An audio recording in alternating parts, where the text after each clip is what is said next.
Good morning, children. In the yesterday's class, we discussed about the some modes of artificial, some modes of asexual reproduction. So now, in plants, how it is going to happen. So now that one we call it as a vegetative propagation.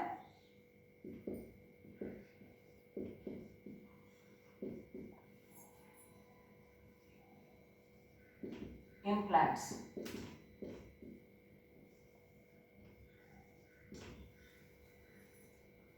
So vegetative means what? Any part of the plant other than flower. So we know that plant parts, if we recall, roots, stem, flowers, branches, leaves, etc.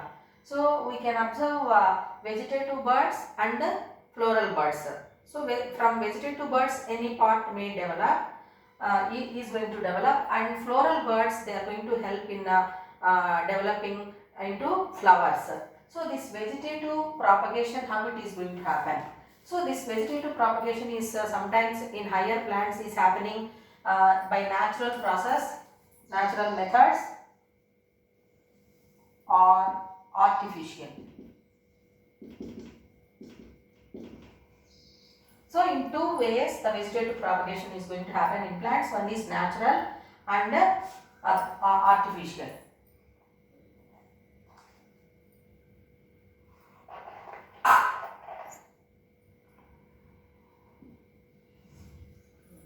So this natural process of vegetative propagation is of different ways, whereas this one artificial propagation is going to be done because of human beings. We have so many uses from the plants, so artificially we are going to propagate the plants by following some methods.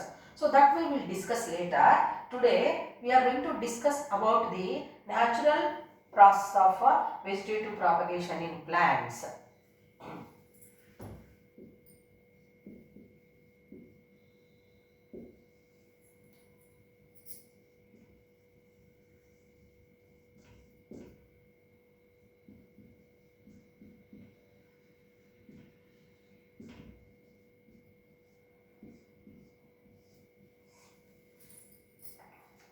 So this natural process of vegetative propagation means, so just now I said the different parts of the plant.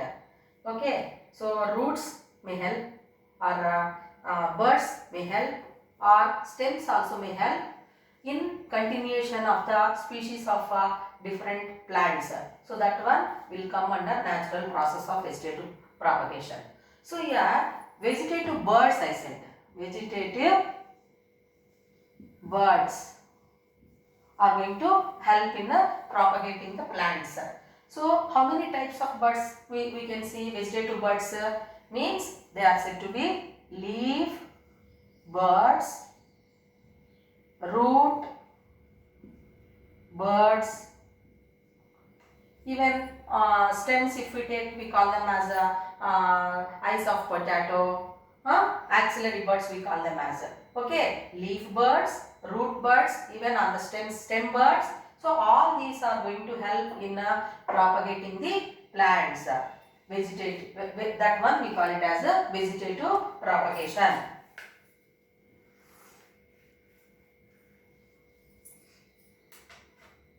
So how this vegetative propagation is happening with the help of leaf birds or root birds or stems, what do we call them? All that let us discuss. So now first we will know about leaf birds.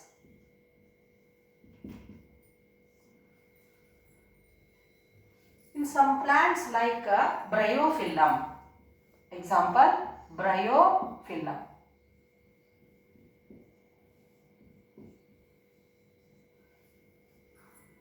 So bryophyllum plants, the leaves which are present, so in the margins they are going to develop a large number of birds. So what do we call those birds which are present on the leaves? So here we can see the birds in the margins, we can observe the birds.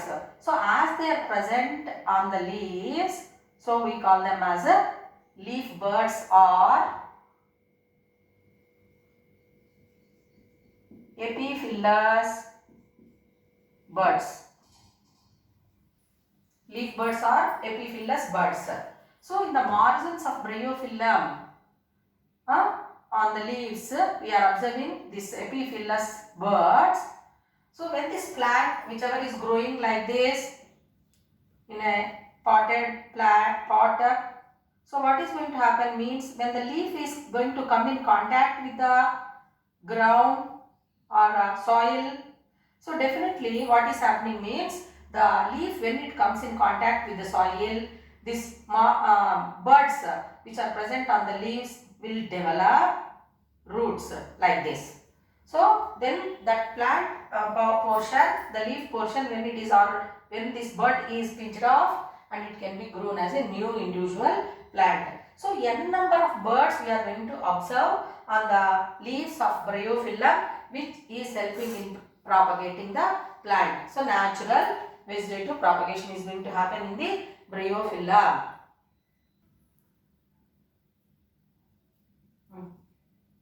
When this in some plants, so how this stem is going to help in propagating the plants means weak stemmed aerial plants. Weak stemmed means what? We know that stem, it gives strength and support to the plant, and it is going to bear the weight of the plant. Whereas if you observe like grass plants are there, or any other weak stemmed jasmine plants are there, so they do not have hard stems. So in that plants, how it is going to help? So this weak stemmed weak stem aerial plants, whatever are there. So in these plants, when they are cut, or they are going to be developing adventitious roots.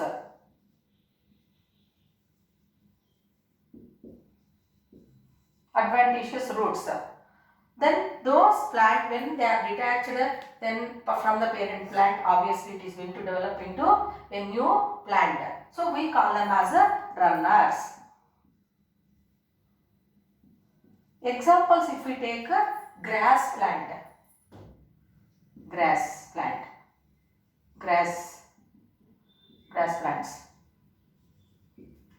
So how you will be observing grass plant, it will be growing like this, and here we have adventitious roots, and the stem portion, it grows aerial, means above the ground it grows, and again wherever it is growing, leaves are developing, again the roots are going to develop like that. So we call it as a runner. So when it is cut, again it will be helping in growing as a new individual plant. Then stolon. So in this stolons, again they are also weak stemmed aerial plants, aerial weak stemmed plants. So adventitious roots are going to help in propagating the plant. So example, strawberry plants. Okay, so the adventitious roots are developed wherever they need some support. So on that ground only they are going to take. So even watermelon, all these plants. So they are going to develop adventitious roots and which help in propagating the plant. Okay, so that is about the stolon. Now we will discuss about tubers. So tubers, root and stem modifications which help in storing food. So they are called as tubers. So now here root, examples, tuberous roots.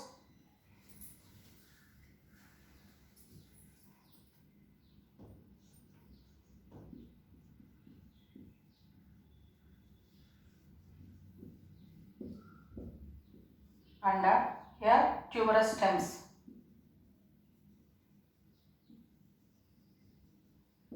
Tuberous roots and tuberous stems. So tuberous roots, Best examples, we know that carrot, beetroot, radish, etc. Is it clear to children? So, how can we tell? So, beetroot, if we observe, it's a vegetable. Okay, so it is having root and adventitious roots are there. When this plant is cut by hook or crook, so that's adventitious roots are developed from this and it is going to help in propagating the plant. So carrot, beetroot, then radish, all these are the examples of tuberous roots. Is it clear to children?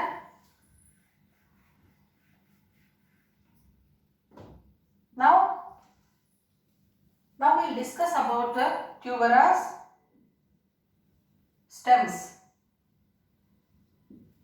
So stem modifications. So how that in certain plants the natural way of vegetative propagation is going to happen.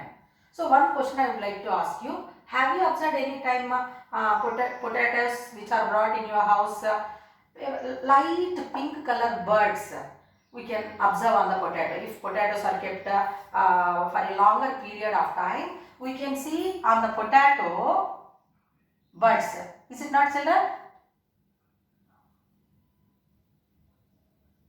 So what? So here we can see pink color, light pink color buds. So when these buds are detached from the parent part, so they will be grown as a new individual plants. So we call them as eyes of a potato. So how can we say this is a tuberous stem? Means here we can observe small scaly leaves. We know that leaves, where are they present? They are present on the stems only. So stem is said to be a modified tuberous here, which helps in storing the food. Starch is stored in that potato in large amount, and this are called as eyes of potato, and scaly leaves we can observe, and these are separated or these are pinched off from the parent potato, and they can be grown as a new individual plants.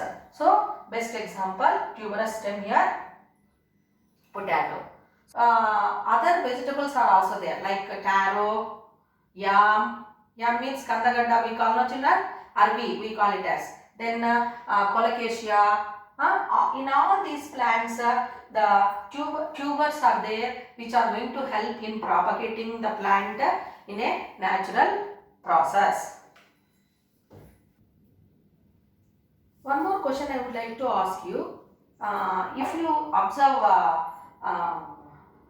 curry leaf plant, Muria koinango. Okay, so curry leaf plant, if it is there in any one of your houses, so under the shade of the tree we can observe a small saplings of again that curry leaf plant only. So from where they are going to develop means again they are going to develop from the roots only, children. So root buds are going to give the again curry leaf plants. So when they are separated, again those plants are grown as a new individual plants. Apart from that, neem tree, if you observe neem tree, even what is that citrus plant, lemon tree, if we observe. So under the shade of those trees we can observe small baby plants. So from where they are going to develop means they are going to be propagated because of the root buds. Is it clear to you? So when they are separated, obviously they can be grown as a new individual plants. Till now we discussed about the natural process of vegetative propagation in plants. So what are the different methods of natural propagation of plants? Leaf buds, then stem buds, root buds. So in stem buds again tubers, stolons, bulb, onion. Onion is also a modified stem. Even garlic, all these are the modified stems. Roots, if we take carrot, beetroot, radish, then curry leaf plants or neem plants or lemon plants, they are naturally propagated. So different methods of natural vegetative propagation we discussed in this class, and tomorrow we will discuss about artificial vegetative propagation. Thank you.